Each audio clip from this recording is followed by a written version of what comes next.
दोस्तों, 19 जनवरी 2026 को Delhi high court ने डॉक्टर प्रणय राय और राधिका राय के खिलाफ जो इनकम टैक्स का नोटिस था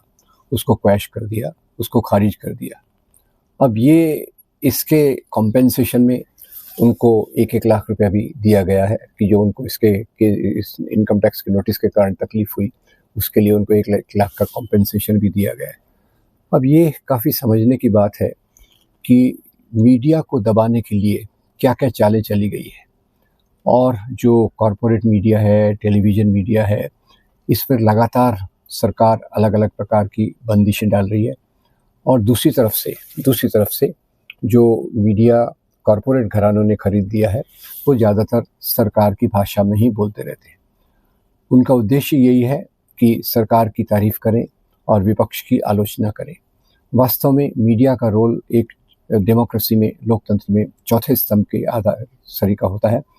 जो सरकार की आलोचना करती है और विपक्ष की बातों को, जनता की बातों को सरकार तक ले जाती है। मुख्य बात यह है कि पिछले 15-20 सालों में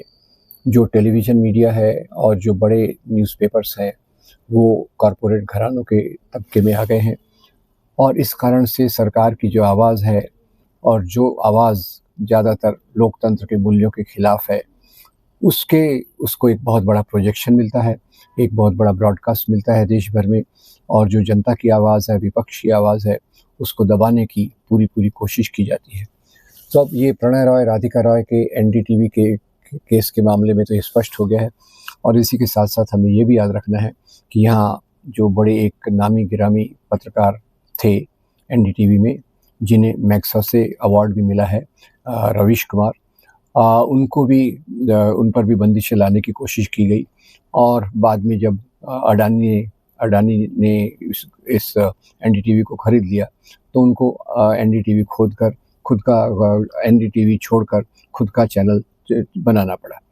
तो ये काफ़ी एक हमारे लोकतंत्र के लिए दुखदाई बातें हैं और उसमें ये सामने आ गया है कि किस प्रकार से एनडीटीवी को हैरेस करने के लिए, तंग करने के लिए इस प्रकार के इनकम टैक्स के नोटिस दिए गए।